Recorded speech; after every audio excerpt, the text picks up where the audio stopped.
मुंबई येथे चैत्यभूमीवर अभिवादन करण्यासाठी जे लोक जाणार आहेत दक्षिणेमधून इकडे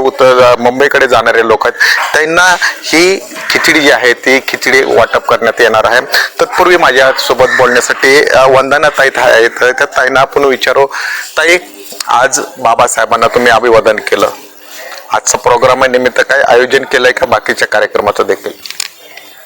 सर्वप्रथम मी डॉक्टर बाबासाहेब आंबेडकरांना अभिवादन करते आणि जे प्रत्येक वर्षी 6 डिसेंबर असो 14 एप्रिल असो आणि बाबासाहेबांचे जे प्रत्येक कार्यक्रम असतात ते आमच्या सर्व कार्यकर्ते मिळून दरवर्षीप्रमाणे आम्ही करतो आणि खरी अर्धांजली हे जी युवा वर्ग दिसत आहे ते युवा वर्गांची आतापर्यंत बाबासाहेबांनी सांगितलेलं शिका, संघटित व्हा, संघर्ष करा, पण शिकून संघटित बी झालेले आहेत आणि संघर्षही करत आहेत आणि बाबासाहेबांना या लेकरांची जी खरी अर्धांजली असेल तर हे अन्नदान वाटप करून प्रत्येक जे भीमसैनिक ह्या गाडीमधून जाणार आहेत त्यांना अन्नदान वाटप करून आम्ही हा प्रत्येक वर्षी कार्यक्रम साजरा करत आहोत।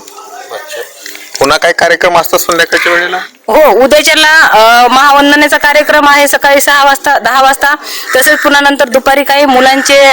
शाळेमध्ये कार्यक्रम ठेवलेले आहेत आणि संध्याकाळी एक भीमगीत म्हणून छोटासा कार्यक्रम ठेवलेला आहे।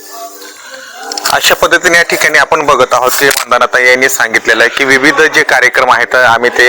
या ठिकाणी 6 डिसेंबरच्या पूर्व संध्येला काही कार्यक्रम ठेवलेले आहेत आणि ते कार्यक्रम आम्ही दरवर्षीप्रमाणे देखील आयोजित करत असतो, ते यावर्षी देखील आयोजित केलेले आहे। आता काही वेळेतच आता जे स्पेशल गाडी येणार आहे, रेल्वे येणार आहे, त्या दक्षिणेमधून जे काही आंबेडकर अन्वये डॉक्टर बाबासाहेब आंबेडकर यांना अभिवादन करण्यासाठी जाणार आहेत त्यांना ही जी खिचडी जी आहे ती खिचडी वाटप करणार आहेत। अशा पद्धतीने हे सगळे युवक जे आहेत आंबेडकरी युवक जे आहेत सर्व मान्यवर आहेत, विविध जाती धर्माचे या ठिकाणी युवक आणि महिला आहेत।